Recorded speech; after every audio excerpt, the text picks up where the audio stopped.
Bismillahirrahmanirrahim. Alhamdulillahirabbil alamin. Wassalatu wassalamu ala asyrafil mursalin. Makanya ketika kita berdoa di Fatihah, rungokno tenan.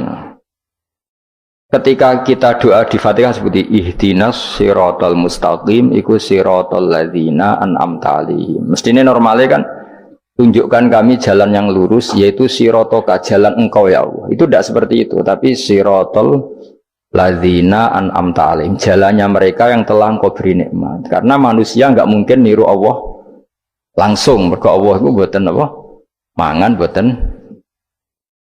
Artinya kita ini bisanya niru ya niru wong ketemu wong, hadis ketemu hadis. Sebab itu ajane wong toreko ya ana benere ketika mengatakan wong kudu di guru.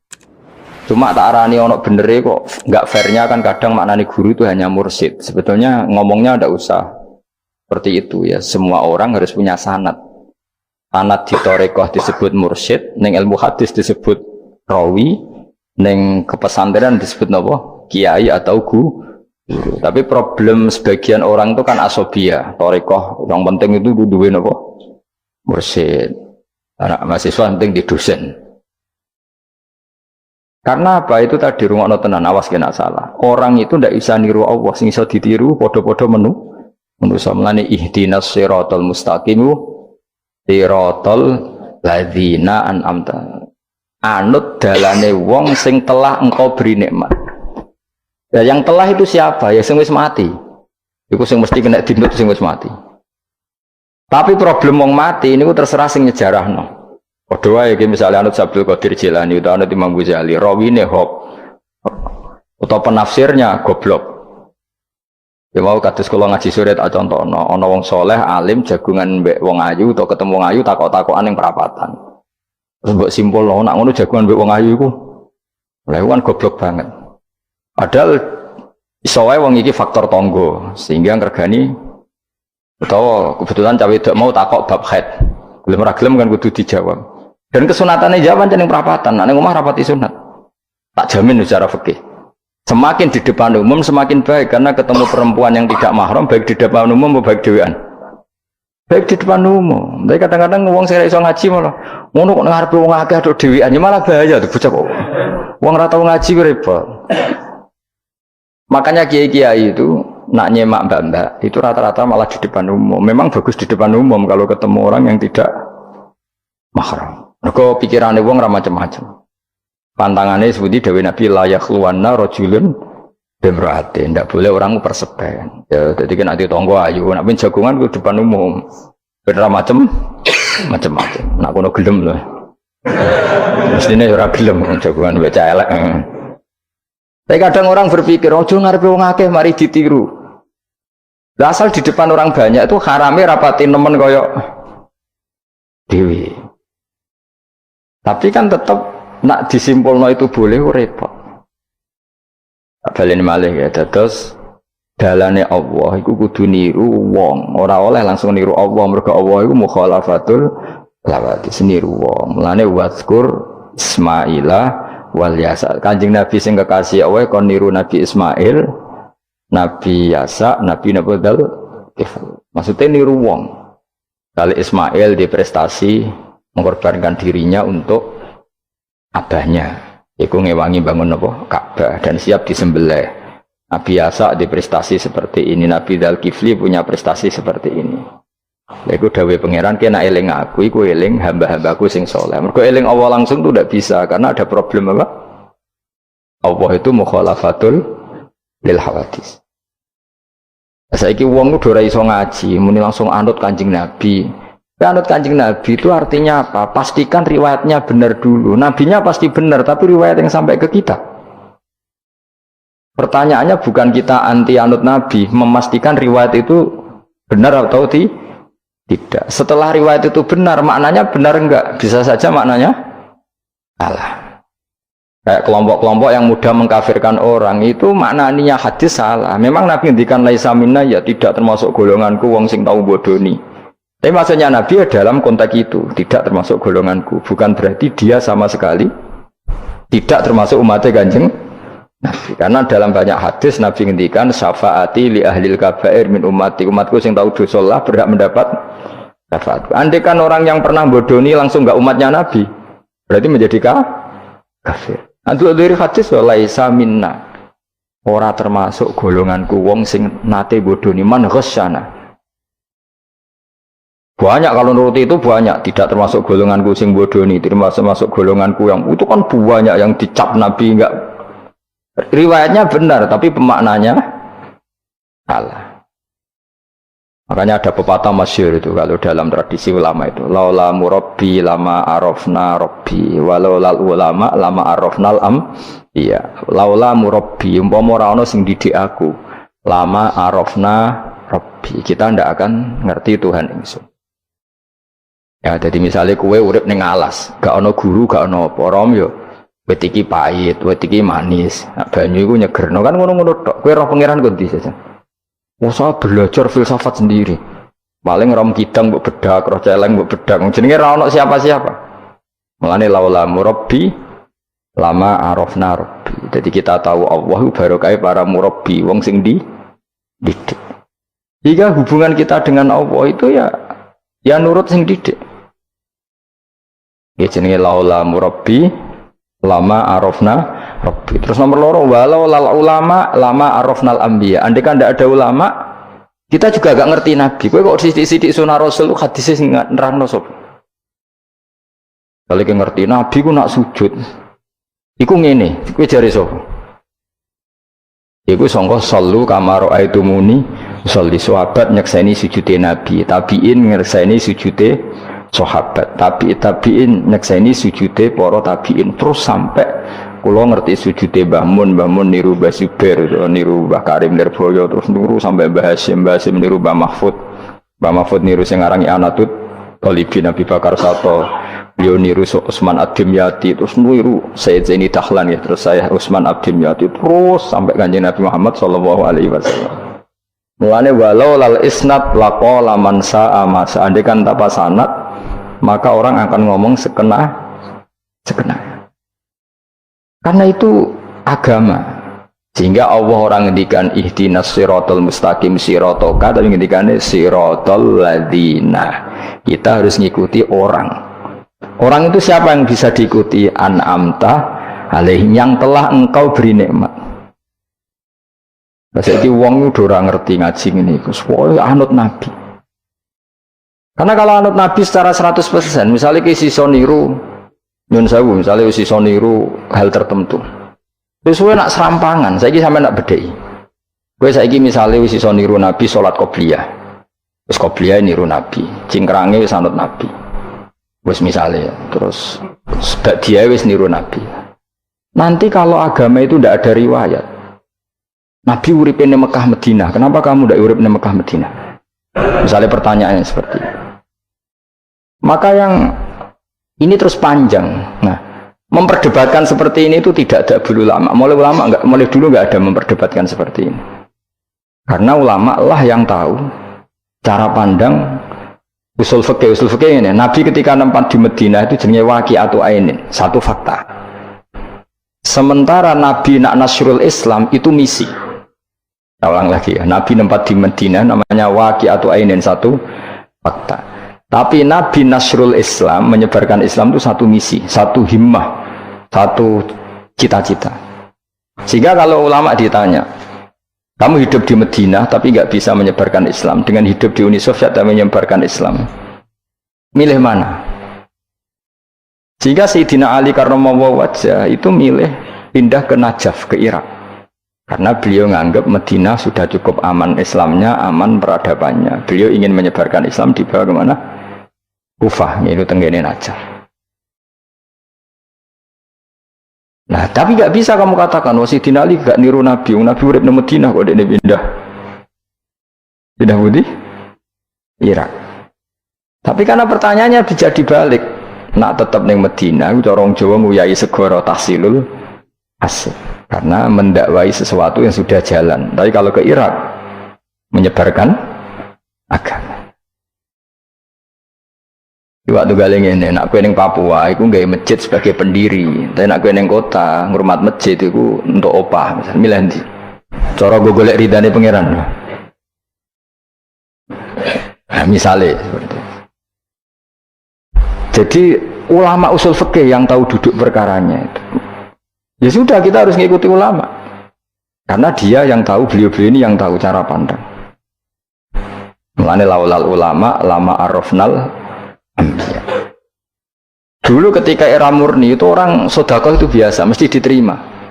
Hadiah ya biasa mesti diterima. Tapi ketika era Umar bin Abdul Aziz, beliau jadi khalifah, dulu seperti itu namanya sedekah, sekarang suap. Semenjak itu ada aturan baru, kalau orang sedang jabat kok dikasih hadiah orang berperkara itu nggak boleh karena potensinya. Dulu nggak kebayang ada suap itu, karena orang kalau ngasih ya ikhlas, bahkan diterima itu sudah senengnya bukan. Nah, saya gak salam tempel sidik ngatur kiai. Mulai dolim. Terus jaluk aneh orang aneh, orang sekedar undang pengajian, jaluk swargo. Amit tenan. Justru itu mari ras swargo. Wong salam tempel ngono kok jaluk aneh apa? Jadi saya ulang lagi ya. Eling-eling makalah ulama, laula murabbi lama arafna rabbi, walau ulama lama arafnal anbiya. Karena kita butuh sanad. Kalau kamu tanpa sanad, maka membayangkan Islam itu sesuai yang kamu bayangkan tadi. Jadi misalnya kita bayangkan Nabi itu figur yang begini-begini. Padahal kadang Nabi itu figur yang secara ilmu sholah itu malah kadang nggak iso nalar. Sing iso nalar itu ilmu yang riwayat. Misalnya gini, Nabi itu punya sisi unik. Kalau dahar itu di depan umum, kadang sampai di luar di depan umum. Terus kalau memperlihatkan sebagai manusia itu ya diperlihatkan. Kenapa? Karena Nabi jadi Nabi itu setelah Nabi Isa. Nabi Isa karena begitu sempurna malah kecelakaan dianggap pangeran. Sehingga Nabi itu kalau dahar di depan umum. Terus Nabi istrinya banyak. Karena untuk mempertegas bahwa Nabi itu tidak Tuhan. Karena ciri utama Tuhan itu tidak beristri, tidak beranak, tidak makan, tidak minum. Jadi kamu ini cara bahasa modern itu Nabi justru bikin kontra dengan Tuhan supaya kelihatan tidak sebagai Tuhan. Nak loro yo bangga, nak dahar yo bangga, nak ngombe yo bangga. Justru itu bagus. Itu di ranah ilmu. Tapi nak di ranah rasa, kowe kan seneng di panutan sing terkenal atau mangan. Terkenalir atau ngombe kan kesannya kan luweh keren, tapi secara ilmu itu tidak bagus karena nanti ada potensi kecelakaan dianggap Tuhan. Itu contoh-contoh kecil. Jadi itu ilmu. Loh, yang tahu itu ya tak ulang lagi ulama. Justru Nabi ketika sakit, ketika dipanah ya luka, ketika diantemi wong kafir ya berdarah-darah, itu bagus. Orang nggak perlu memitoskan Nabi itu orang yang misalnya nak dipanah rata tedas, dibacok rapopo. Iku gak Nabi pendekar jadi paham. Jadi tapi itu secara ilmu dan sahabat nggak pernah kecewa misalnya nyon sewu Nabi dipanah kok popo ya kecewa ya seneng aja. Karena mereka diajari Nabi aku itu gak pangeran. Tidak, ini saya cerita. Jadi andai kan agama itu tidak berdasar sanad, tidak berdasar ilmu, maka orang akan menghayalkan agama dengan pikirannya sendiri. Itu kan seperti orang idolakan Gajah Mada atau wah Gajah Mada terlalu sempurna sampai musno. Berarti gak ada kuburan nih, baliknya neng langit. Soalnya itu dintilah musno terus macam-macam. Nah bayangkan kalau agama disepertikan itu, betapa bahayanya. Makanya agama itu butuh apa? Sanad. Karena sanad ini yang menjaga konstitusi apa? Agama. Makanya eling-elingin apa? Laulal ulama lama arafnal anbiya walau la murabbi lama arafna rabbi. Kita tidak pernah tahu Tuhan kecuali. Nah maka guru ini posisinya kuat sekali. Saking kuatnya posisi guru, ya guru yang seperti ini sampai ada pepatah tadi man ta'allama bila sayhin fasehu setan. Orang belajar tanpa guru berarti gurunya itu setan. Karena ekstrimnya guru, ekstrim, orang tanpa guru itu. Nah kemudian terus mulai ada dominasi. Orang toreko hanya nganggap itu mursyid, mahasiswa hanya nganggap itu dosen misalnya. Terus di tradisi ilmu itu guru. Sebenarnya itu tidak itu semua, yaitu bagian dari itu, tapi tidak itu semua. Yang penting itu ada sanad. Jika cara pandang itu tadi, Nabi di Medina itu waqi'atu ainin, satu fakta sosial. Meskipun dengan segala fadhailul Madinah, tetap itu satu fakta sosial. Bukannya Rasulullah terbanyak hidup di Kufah. Mulai Sayyid alim-alim di Kufah, setelah itu pindah ke Yaman. Apakah pindah ke Yaman itu berarti meninggalkan tempat gaya Rasulullah? Tidak seperti itu. Tapi ciri utama Nabi itu dakwah dan nasrul ilm. Dan yang butuh zaman itu Yaman ya ke Yaman, yang butuh itu ke Indonesia ya ke Indonesia. Nah, andai kan sunnah Rasul dimaknai secara sepihak, kudu urip ning Madinah. Berarti orang Islam sekali gak ning Madinah gak dianggap sunnah Rasul. Wah, kan terus panjang jadinya. Makanya terus ada ilmu, yaitu namanya usul fikih. Usul fikih itu yang ngatur itu semua, yang bisa menganalisis. Caranya gampang saja. Zaman Nabi Sugeng itu sudah nyuruh Sayyidina Ali ke Yaman, disuruh dakwah ke Yaman. Beberapa sahabat disuruh ke daerah-daerah terpencil. Artinya apa? Andai kan yang ditempati Nabi Madinah itu jadi sentral, harus orang di Madinah, Nabi tidak akan menyuruh orang keluar dari. Tapi nyatanya mereka disuruh keluar demi kepentingan dakwah.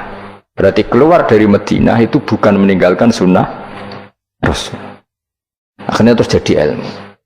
Akhirnya terus dibedakan mana waqi'atu ainin, mana yang misi. Tentu didahulukan apa? Misi atau himmah. Jadi itu harus ada ilmunya, memang seperti itu. Misalnya termasuk yang paling terkenal saya contohkan berkali-kali, Nabi itu kalau sedekah ya pakai tamar, kalau uang ya pakai dinar. Tapi ilmu kita tahu maknanya itu adalah alat tukar.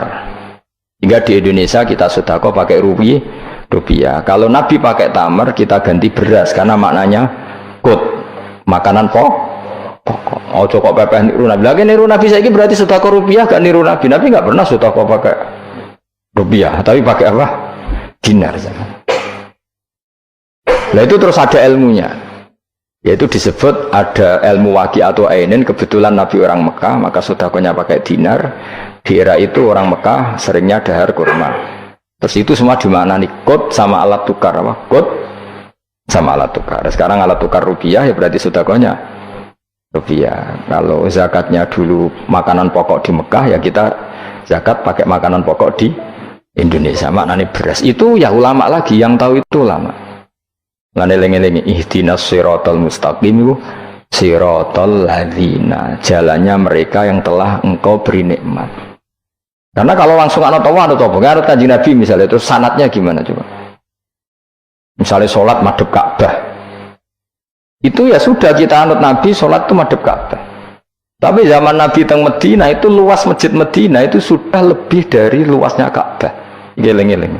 Dina ana wong fanatik Ka'bah itu, fanatik presisi Ka'bah itu rapati ngaji. Zaman Nabi Sugeng itu luas masjid itu sudah lebih luas ketimbang.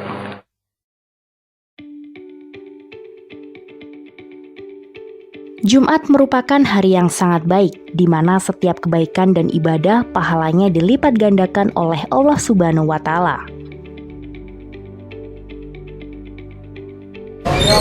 Halo, perkenalkan nama saya Diki, profesi saya sebagai ojol. Harapan saya untuk Bapak Ganjar ke depannya bisa melanjutkan tugas-tugas dari Ka'bah. Ka'bah itu hanya 18 kali 16 meter. Saya urung 16 sampai 18 meter diameternya itu. Berarti kalau ingin kenceng Ka'bah, semua masjid harus luas maksimal itu 18 meter. Karena kalau masjid itu 50 meter, berarti ujung yang sana sampai sana itu sudah tidak center Ka'bah. Kalau ingin center harus bentuk U. Iya kan? Kalau Ka'bah itu 18 meter, kalau ingin kenceng Ka'bah berarti masjid semua harus berapa luasnya? 18 meter. Nanti kalau 50 meter yang ujung sana sama ujung sana, bodoh Utopia, bodoh. Tapi zaman Nabi Sugeng itu masjid di Medina itu sudah lebih luas ketimbang diameter. Itu menunjukkan bahwa madhep Ka'bah itu tidak harus persis Ka'bah untuk jarak yang jauh, cukup jihah itu namanya arah. Ya terus seperti itu. Lagi-lagi lalu lama arafnal ambiya. Kemudian nasah mansuh. Kalau sampean belajar textbook, Nabi Ibrahim bujune akeh, Nabi Dawud bujune akeh, Nabi Sulaiman apa meneh. Kowe langsung anut. Ya tidak bisa. Ulama yang tahu ini syariat yang sudah mansukhoh, sudah dihapus ketentuannya. Ya begitu terus seterusnya. Ngilangin najis ya begitu, terus ngelola anak ya begitu, semuanya. Terus ulama ngarang fikih detail itu, disebut kitab fikih itu, ada Fathul Qorib, ada Fathul Mu'in. Jadi kamu tidak bisa berdiri sendiri memahami agama. Makanya laulal isnad laqala man sa'a masa, andaikan tidak ada sanad, maka orang akan semau gue, karena dia punya pikiran, kebetulan dia kiai, dianggap itu pikirannya Islam. Dia punya pikiran, kemudian dia mubalek pas acara Islam, dikira itu pikiran, padahal pikirannya juga ada orang ngomong, kiai sekarang harus kaya, kalau nggak kaya nggak dihormati. Mana ada target Islam ingin dihormati? Itu satu kesalahan. Bilang harus kaya, mana ada di antara hukum fikih itu kaya itu harus. Mengharuskan sesuatu yang tidak wajib itu dosa besar. Ijabu malam yajib, itu sudah salahnya kebanyakan. Terus target supaya dihormati, mana ada target Islam orang yang ingin diridani Allah, ingin dihormati uang. Lucu meneh kan, itu mesti pikirannya sendiri, tidak mungkin itu pikiran Islam. Ya tidak hilang ya, laulal isnad laqala man sa'a masa. Andai kan tidak ada sanad, maka orang mau ngomong apa saja ngomong. Terus dibutuhkan sanad. Termasuk yang ekstrim, itu juga butuh sanad. Misalnya ini contoh paling gampang ya. Ada dua orang saling bunuh, sama-sama mukmin, sama-sama bawa pedang, tarung. Terus yang satu terbunuh. Zaman Nabi Sugeng itu ngendikan al-qatil wal maqtul finnar, yang bunuh dan yang dibunuh di neraka. Buktinya zaman sahabat itu iskal itu janggal. Hadza al-qatil ya Rasulullah, fama balul maqtul. Oke, kalau yang terbunuh, yang membunuh masuk neraka saya sepakat ya Rasul. Tapi kalau yang dibunuh dosanya apa? Jawab Nabi, innahu kana harison ala qatli sahibi. Yang terbunuh sebetulnya mentalnya pembunuh, cuma nasibnya. Maka yang diukur Islam itu himmah, bukan nasib. Dia terbunuh itu fakta, tapi mentalnya pembunuh, sehingga dia harus masuk neraka karena mentalnya pembunuh, nasibnya terbunuh, tapi mentalnya pembunuh, sehingga al-qatil wal maqtul finnar. Nah itu seperti itu, kalau nggak kita pakai riwayat nggak bisa, kita masih pakai logika yang qatil di neraka, yang maqtul di surga. Maka jangan-jangan kita di Indonesia bisa saja kita ini Islamnya luar biasa, karena justru di Indonesia itu kita dakwah. Makanya di guyonan kiai terkenal itu, ini kisah nyata tapi jadi guyonan, tapi nyata. Ada orang dari beberapa negara, ya nggak apa-apa, Imam Akbarnya saja nggak dapat apa-apa. Wah mereka cerita, wah kalau di kita digaji gini, karena negara sudah peduli sama imam masjid, sama imam musola gini. Nah, setelah dia bangga sama kiai Indonesia digosok. Makanya kamu sholat terus ya, takut potong gaji. Itu kagetnya bukan main yang ulama-ulama internasional. Karena kalau satu bulan itu gajinya pas itu cerita 70 juta yang kelas Timur Tengah itu. Bisa kamu bayangkan berarti per sholat berapa ya? Kan satu sholat itu 5 ya, 5 kali 30 berapa? 150. Berarti per sholat nilainya sekitar 1 juta ya? 500.000 ya? Berarti kalau nggak sholat 2 kali, potong 1 juta. Oh, kagetnya bukan main ketika digojlok ulama Indonesia. Makanya kamu sholat terus ya, takut potong. Sakhirnya Indonesia khair, Indonesia bagus kan ya. Mergo rausawa, rausan apa? Rausa gaji. Meskipun ya mutang-mutung bolak-balik. Nah ini cerita, yaitu guyonan, tapi itu masuk akal. Jadi kita ini jangan, kadang-kadang kita ini merindukan Indonesia kayak negara-negara di sana yang imam masjid diapresiasi oleh negara, muadzin diapresiasi, itu oke. Mungkin pada sisi negaranya bagus karena ngurus orang-orang soleh. Di sisi orang solehnya yang masalah karena mengganggu ikhlas. Jadi kayak wong kiai disuwani wong ayuhin. Wong ayu ini delok kiai jari ibadah, kiai ini sing masalah namen delok terus. Jadi ya, jadi delok wong alim kan ibadah, sing masalah sing wah repot tuh. Ya kayak tadi, negara berbuat baik sama kiai, misalnya kiai digaji gini, negaranya baik karena ngurmat kiai, tapi kiai tergantung gaji ini yang mulai masalah. Itu yang tahu ulama, lagi-lagi ulama. Makanya saya itu sama ulama itu hormatnya Masya Allah. Saya itu dulu Mbah Mun itu tidak pati suka sama apa-apa di manajemen. Termasuk saya dulu pernah tanya Kenapa beliau kurang suka misalnya yatim piatu dititipkan di satu manajemen? Jawabnya Mbak Mun itu lucu. Aku kepengen wong anut hukumnya pangeran, misalnya yatim ya kewajibannya yang keluarga. Ngono iku ngelatih wong lali kewajibannya, ya ngelatih orang lali kewajiban. Jadi misalnya saya punya kakak meninggal, anaknya misalnya yatim, atau punya adik meninggal, anaknya yatim. Agama ini kan punya aturan, kewajiban pertama pada ibunya, pada pamannya, pada keluarga dekatnya. Tapi lalu era modern itu, tentu yang bikin yayasan yatim piatu itu bagus, karena niatnya menampung yatim piatu. Oke, itu bagus, niat yang bagus. Problemnya di keluarga yatim tadi. Dari terbiasa merasa itu punya kewajiban hormat ponaan, gara-gara ada yayasan dititipkan. Berarti corong Jawa kulino tinggal gelanggang. Tapi tetap hukumnya Allah yang wajib siapa? Pak D, Pak L-nya. Tapi ketika ada yayasan dititipkan. Makanya kadang ada kebaikan itu bagus di yang bikin karena niatnya baik, tapi tidak bagus untuk yang kita. Karena terus nanti orang itu terbiasa meninggalkan apa? Kewajiban. Nah, itu bahaya kalau ini begini terus, itu bahaya. Bahayanya tadi. Coba kalau dia di rumah keluarga, taruh saja gini. Punya Pak D 3, yang peduli 1 saja. Itu sudah kayak anaknya sendiri, plus ada rasa, namanya sama ponaan tuh ada rasa. Belum ada misanan, minduan, tetangga. Kira-kira dapat limpahan kasih sayangnya banyak mana daripada di yayasan? Banyak di keluarga. Meskipun yayasan tuh ya bagus, tapi tetap tadi nggak boleh orang itu meninggalkan apa? Kewajiban. Itu cara berpikir ulama. Orang harus dilatih tanggung jawab terhadap kewajibannya sendiri. Makanya tadi ya, jadi pepatahnya itu. Tapi tetap yayasan itu baik. Tapi problemnya tadi, terus wong kulino tinggal gelanggang joro Jawa. Profesi yo gitu. Misalnya ben pinter di pondokno. Sebetulnya al-madrasatul ula itu ibu. Anak mbok pondokno sekira tanggung jawab. Sebetulnya pelajaran pertama dari anak adalah perilaku orang tua. Enak terus pondokno pasrahno kiai. Mun yai kula pasrah bongko anak kula dadekno wong saleh. Piye karepe sing di anak itu sapa? Percontohan anak itu pertama orang tua. Tapi saiki nah kiai ini apa yang gawe lembaga pendidikan ben orang bisa belajar. Wong tuane sing kuwaco. Terus ora tanggung. Makanya lucu kan akhirnya kiai itu saake didik santri seneng akhirat mulai diwari kedunyan meneh mbek wong tuane. Dadi anggere mulai kambuh. Mondok apik neh kok mulai.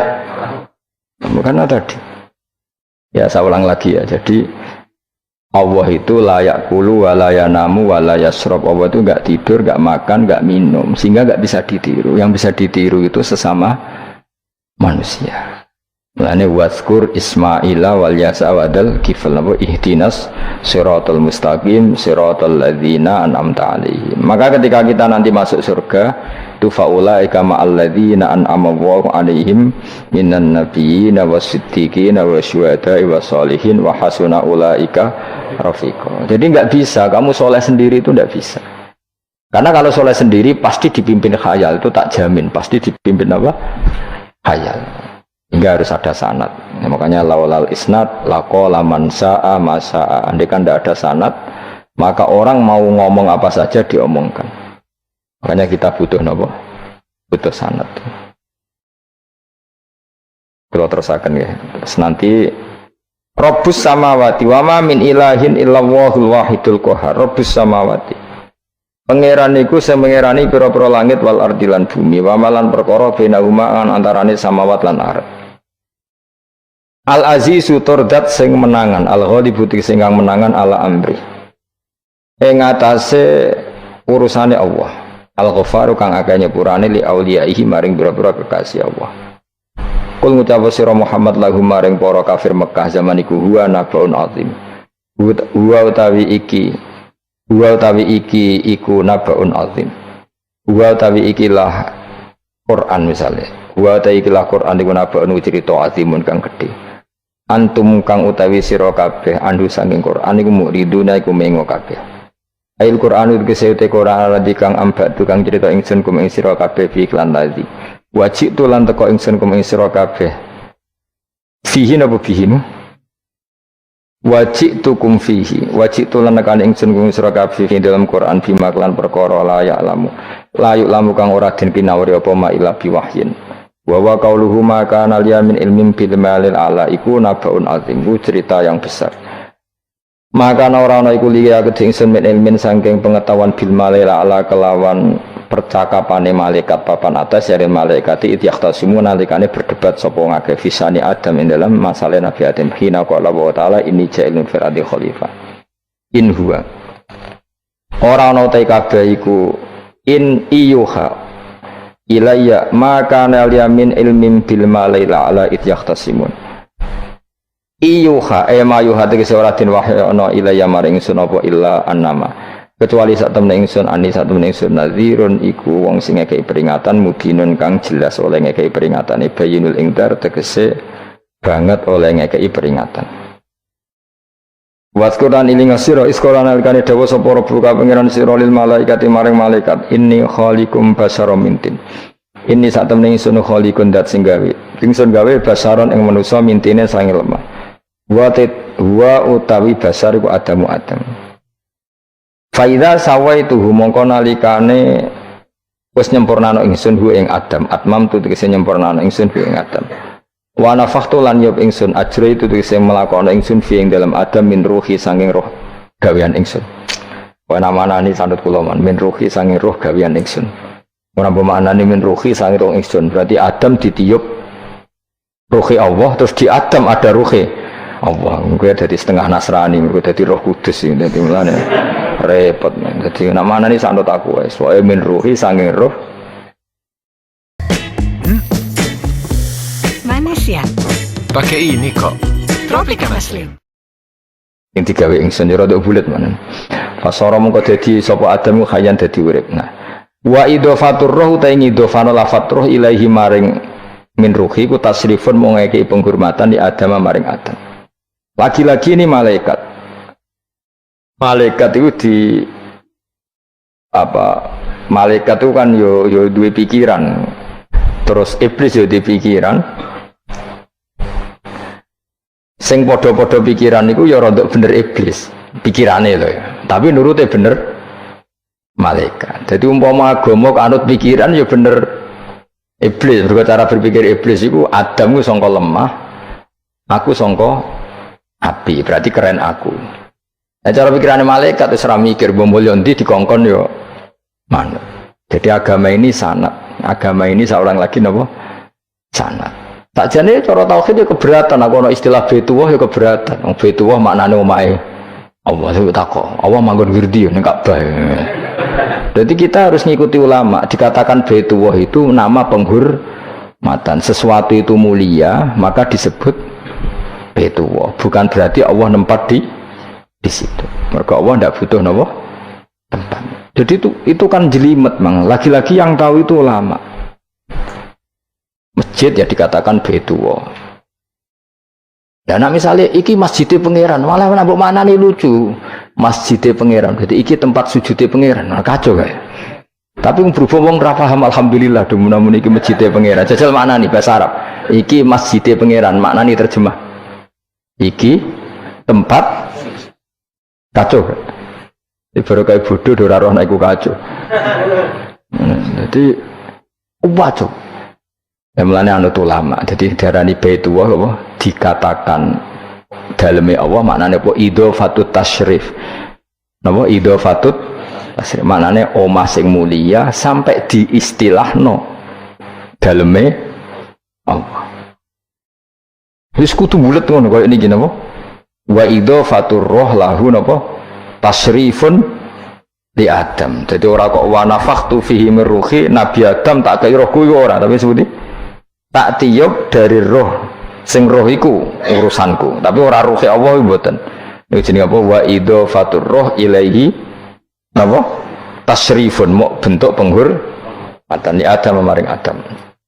Waruhu tero iku jismun jisim latifun kang alus Yahya kang dadi urip bi kelawan ikilah jisim Yahya kang dadi urip bi sebab ikilah jismun sapa alin sanu manusa binufudhihi kelawan tembusir roh fi fil jismi maka umangka Napa njungkel sira kabeh lahu maring Adam sajidina hale sujud kabeh sujud tahiyatin kelan sujud penghormatan. Keyakinan Imam Suyuti itu bil inkhina'i mau kelawan diluk. Di Imam Suyuti ya rada unik. Jadi pikiran Imam Suyuti itu, tapi itu tidak disepakati ahli tafsir. Ketika Adam diciptakan itu ayo sujud, hanya diluk gini. Jadi tidak sampai sujud kayak sholat. Itu pikiran Imam Suyuti, karena Imam Suyuti itu masih meyakini sujud yang kayak sholat itu mukhtasun lillah, hanya untuk Allah. Itu pikiran Imam Suyuti. Makanya beliau menafsirkan sujud itu hanya diluk. Tapi nak cara Senawi Banten umumnya ulama mengatakan ya nak malaikat itu sampai sujud kayak sholat. Tapi bukan niat sujud ke Adam, tapi karena itu perintah Allah. Jadi hakikatnya sujud kepada perintahnya Allah, bukan ke makhluk yang bernama Adam. Artinya gini, pentingnya ulama ngendikan gini, tidak akan pernah ada syariat makhluk disuruh sujud ke makhluk. Lagi-lagi pentingnya ulama. Jadi tidak bisa, misalnya kamu berdasar cerita Nabi Adam, oh kalau gitu saya boleh sujud ke Nabi Muhammad, saya boleh sujud ke guru, tidak bisa. Selamanya tetap nggak bisa. Karena ketika malaikat sujud ke akadnya, mereka hanya sujud terhadap perintahnya Allah Subhanahu wa Ta'ala, bukan sujud ke makhluk. Karena sujud ke makhluk sampai kapanpun tidak pernah sah atau tidak pernah boleh. Jadi pilihannya dua. Nak dari Imam Suyuti sujudnya hanya apa? Diluk, kayak diluk pas apa? Kayak orang-orang Cina itu, pokoknya diluk gini. Kedua, atau memang kayak sujud pas sholat, tapi bukan niat sujud ke Adam sebagai makhluk, tapi sujud karena itu perintahnya Allah Subhanahu wa Ta'ala. Jadi hakikatnya sujud kepada Allah. Makanya kalau dalam ngaji-ngaji ulama itu agama ini dari awal unik. Allah melarang sujud kepada batu, tapi kita sholat itu madhep Ka'bah. Kemudian juga ada batu. Makanya kita harus menanamkan bahwa semua sujud itu lillahi ta'ala. Ya soal ada arah, ya penting arah. Nggak mau arah madhep segoro kidul, repot. Jadi arah itu mau dipakai kesepakatan untuk menunjukkan kalau kita muslim, arahnya sujud itu ke Ka'bah, tapi tetap sujud kita hanya lillahi ta'alanya karena Allah. Saya ulang lagi ya, jadi itu pentingnya ulama. Hanya ada dua versi. Satu, malaikat tidak sujud kayak sholat, tapi hanya diluk. Ini cara Imam Suyuti, sujud tahiyatin bil inhina, bil inhina.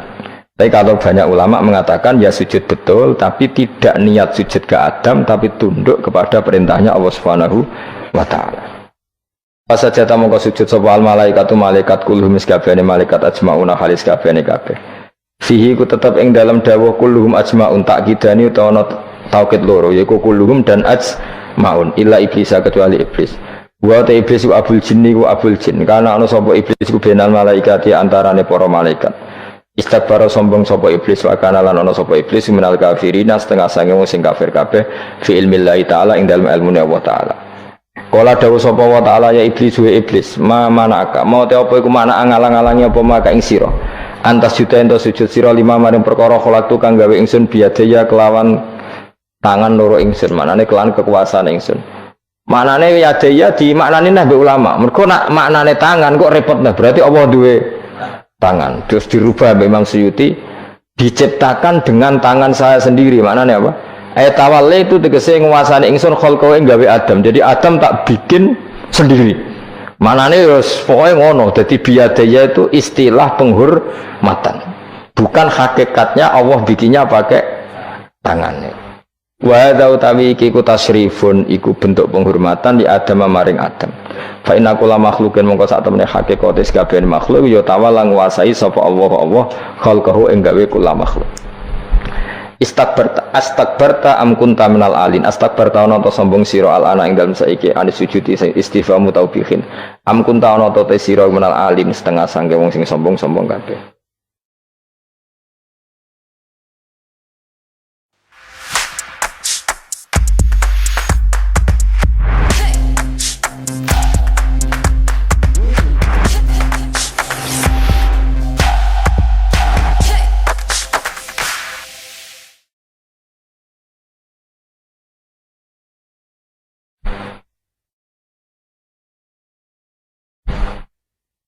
Ono Imam Suyuti. Am kunta ana ta sira iku menal alin saking sing sombong kabeh mutakabbirin ta sing sombong kabeh. Patakabar ta mongko sombong sira anis sujudi saking sujud. Terus likaune ka krana anane sira iku minhum setengah saking wong sing kumo luhur. Kala ngucap sapa iblis ana khairu minhu. Ana uta ingsun khairun wa apik minhu tinimbang Adam. Kula niku karena lebih keren timbang Adam. Kholak ta damel panjenengan ingsun minarin saking materi api, wa kholak ta lan damel panjenengan ing Adam mintinin saking materi napa? Lemah. Kala dawuh sapa inten kala dawuh sapa Allah. Fakhrus mongko metu sira minha saking swarga minal jannati swarga wakila minas samawati sing pira-pira langit. Ya, sebetulnya mulai dulu itu ya ada khilaf. Fakhrus minha itu dari surga atau wakilah minas samawat. Fa innaka manunis debat itu orang penggawian. Surga zaman Adam itu sama enggak dengan surga yang nanti untuk kita di surga? Wong ya sama. Kalau sama sekarang di mana ya? Seribet, wong nganggur-nganggur seribet. Wong fus warga ora mesti kok geger perkara kok. Mas parah. Ya si Yahudi takok anu niku takok anu kok. Yahudi. Kanjeng Nabi nanti takok wong Yahudi, Muhammad nak langit bumi ku sok ben hancur pas kiamat. Terus manusa sing mati mulai Adam sementara ditakok endi? Jadi kan nak takok ngono mirip so. Mirip Yahudi. Nak mirip Sugair apa? Nak mirip ngamure. Jadi agama ini selalu disoal pakai akal. Jadi agama tanpa akal ya iso berdiri, tapi kalau terlalu bawa akal itu ya repot. Ya makanya tadi itu pentingnya riwayat. Seorang lagi pentingnya apa? Riwayat. Makanya coro Imam Malik itu nggak suka sama agama di logika itu nggak suka. Karena nanti orang yang punya logika terus merasa lebih punya otoritas terhadap apa? Agama. Itu sesuai ngono agama itu angel oleh nerangno sampean agama itu. Sampai saya kita bedai, Nabi Adam diusir konti swarga. Terus swargane Nabi Adam saiki didakoni. Mergo swarga iku luase sak langit bumi. Lah nek iku saiki didakoni ndi wong. Swarga lebih luas ketimbang langit. Kan enggak mungkin sesuatu yang luas diletakkan di yang sempit. Akhirnya Mu'tazilah enggak percaya anane swarga zaman Nabi Adam. Jadi swarga sing cerita Adam itu tidak sama dengan surga yang nanti arduhas samawati wal ard. Dari ahli sunnah yo sono, lan ning di ora roh pokoke ono. Ya itu kan sama-sama terus diterusno wong debat. Ya sudah guys. Nak cara aku wis mlebu sik kok gampang nerangno nek wis bar roh. Secara teori kan gitu, ora roh kok nerangno sak use. Bro. Ya sudah sampeyan bu swarga wae lagi apa? Lagi nerangno. Pas aku nerangno kowe ra ning swarga ya wis ra ketemu. Wis ngono anak nang cangkem elek ngono rasaku ben nerangno kowe ra ning kono ya wis akhire gak. Apa cocokan sampean? Aku tak nerangno swarga lah kok. Sing kono ben nerangno neraka. Mergo roe neraka. Agama itu unik. Ya karena tadi apa ya? Dari awal agama ini di kaum yakilun, tapi akal yang berlebihan itu ya mengganggu agama. Ya sudah, makanya saya ulang lagi itu riwayat ya. Sebagian ini apa? Riwayat. Inna hadzal ilma dinun fangzuru amman ta'khuduna dinakum. Agama ini ilmu. Kemudian kamu harus dari sanad yang benar, ya. Dari sanad yang apa? Dari sanad yang benar. Ya sudah seperti itu. Mana itu kalau setuju model kayak sholat sunat safar tidak harus madhep kiblat terus. Jadi agama ini sudah unik. Misalnya gini, sholat fardu kan wajib kiblat, tapi ada sholat yang nggak usah madhep kiblat, yaitu sunat safar. Misalnya orang di pesawat gini-gini. Karena guling-gilingan, nah, hakikatnya kiblat itu tidak fokus kita namun Allah Subhanahu wa Ta'ala. Jadi memang agama, tapi lagi-lagi itu butuh riwayat. Seorang lagi butuh riwayat. Kalau nggak pakai riwayat terus kayak Abu Nawas kabeh. Karena tadi Amerika, saya ulang lagi Amerika, itu kalau dibor pas New York itu kena Ka'bah. Lah logikanya kalau arahnya pas itu kan bebas arah.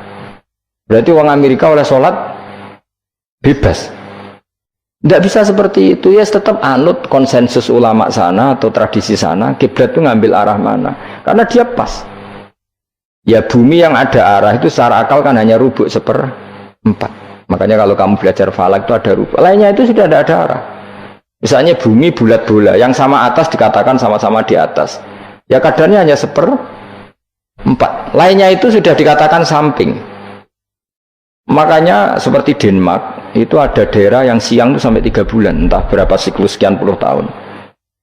Ada yang lebih lama siangnya sampai 18 jam. Kalau daerah di Eropa kadang puasa itu sampai 18 jam.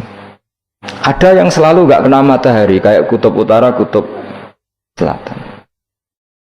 Nah makanya kalau misalnya sholat itu ngikuti apa? Kalau ngikuti matahari, orang kutub sholatnya hanya maghrib, isya, subuh. Gak wajib poso, nggak tahu ono rino misalnya. Ya tidak bisa seperti itu. Jadi kalau nuruti logika kan terus berdebat terus. Tapi kalau nuruti rasa sebagai hamba, orang kutub butuh sujud sama Allah, orang kutub butuh loyal sama Allah dengan memperlakukan puasa. Ya sudah, akhirnya kita harus puasa. Nah lalu kalau ukurannya matahari, mereka tidak punya matahari. Memangnya puasa itu penyebabnya wujudnya matahari apa penyebabnya loyalitas sama Allah Subhanahu wa taala? Loyalitas. Kalau penyebabnya matahari ya berarti kalau nggak ada matahari nggak usah apa?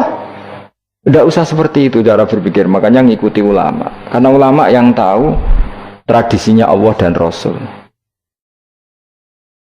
Ya seorang lagi ulama yang tahu tradisinya Allah dan Rasul. Meskipun ya kadang saya enak dewe ulama. Mergo ya kadang ya mau kalau bolak-balik ngomong gak diterang nombek cangkem elek ora paham-paham.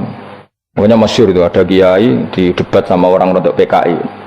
Pak Kiai, kalau setan dari api masuk api kan biasa. Terus susahnya apa? Mau materinya dari api. Terus kiai ku mek lemah, swawarna raine. Loro dong, nggih sakit. Kalau jare wong kok lemah, kena lemah kok loro. Karena serak kena diterang no. Manusia materinya kan dari tanah, berarti kena dipendem urip-uripan. Piye aja? Ya loro ya, lah ya jare kok lemah kok dipendem ning lemah kok. Karena dijelaskan pakai lisan yang baik gak paham-paham. Sebenarnya kita ini ingin selalu baik, tapi ada orang-orang diterangkan cara baik-baik itu. Kayak misalnya ana wong kondo, Gus kula niku bojo kula cerewet ngene-ngene, apike kula pegat. Dicereweti bojo mbek diarani duda lara ndi? Lara diarani duda isen. Kowe payu rabi dicereweti, ambek ra payu rabi jomblo, sakit mana? Sakit distatuskan jomblo. Malah kena dicereweti sabar prestasi baru. Mesti wong diwolak-walik. Lan jarbe sekolah tas malan kula seneng mbek Imam Syafi'i. Kowe dirasani wong ning ngarepmu, diomongi, ambek dirasani seneng ndi? Seneng dirasani cara kowe. Cara Imam Syafi'i bukti kewibawa, buktine ngomong ning ngarepmu rawani. Jadi Imam Syafi'i itu rileks urip. Ya Aba Abdillah, orang yang tadi muji-muji jenengan itu kalau di luar maki-maki jenengan. Ya alhamdulillah. Kok bisa, itu kan bukan pengkhianatan. Berarti saya wibawa, di depan saya enggak berani gitu. Wong itu suami Imam Syafi'i, ya cium tangan ya hormat. Tapi setelah di luar menghujat. Singkat cerita dilaporkan ke Imam Syafi'i. Orang yang tadi nyium tangan jenengan itu di luar ngerasani jenengan. Jadi Imam Syafi'i, alhamdulillah berarti aku wibawa, mendengar kurawani. Ya dianggap enteng saja. Terus ada orang misoi Ja'far Shadiq. Sayyid Ja'far Shadiq itu Sayyid putune Nabi, orangnya soleh alim, gurunya Abu Hanifah. Di antaranya gurunya Abu Hanifah itu Sayyid Ja'far Shadiq. Itu kalau dihujat orang diomongin ini, dimaki-maki, sampai ke rumah. Pas mau masuk rumah, kamu masih ingin maki-maki saya? Iya, tak tunggu sampai selesai. Setelah selesai, sudah, sampun, sudah. Masih emosi orang, sudah. Kamu misoi saya berdasar apa yang kamu ketahui. Yang tidak kamu ketahui lebih banyak, maka saya tunggu.